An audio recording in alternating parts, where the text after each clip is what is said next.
So John Jones is fighting this week, and somebody asked me to tell my favorite John Jones story. And I have a lot of John Jones stories.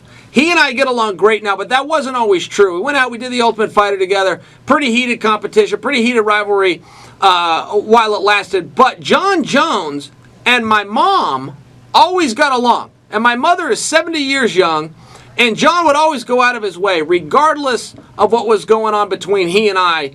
He would set that aside. He'd always go out of his way, say hello to my mother, give her a hug, be nice to her. My mom always liked John Jones. Somebody asked my favorite John Jones story, so I'll tie this together. I had fought John Jones.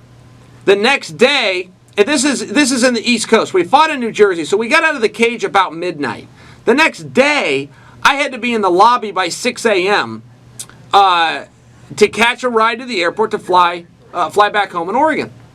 I get down to the lobby, and my mom's already down there. She's sitting down in the lobby, and she's sitting talking to John Jones. John Jones is wearing nothing but sweatpants. No shirt, no socks, no underwear, nothing but... So you guys get what nothing but sweatpants means, right? So I come down. Hey, what's going on here? They're visiting. They're cutting up a little bit.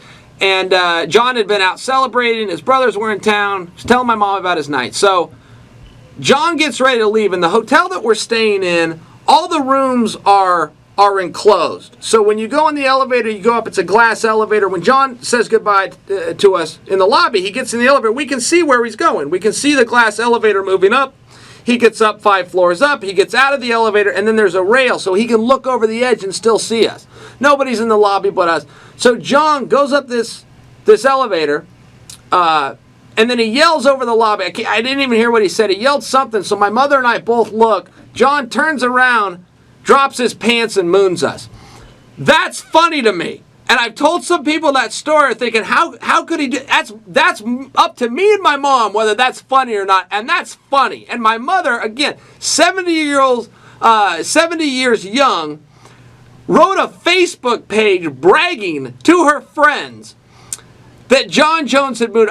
She didn't send it. I told her, no, don't send that. But I've heard her brag to some of her bunko groups and in some other social circles about this story. It's a very funny story. It's my favorite John Jones stories. Of all the stories I've got about John, that day where he stayed up all night, got our attention, and showed us his rear end, that's number one for me.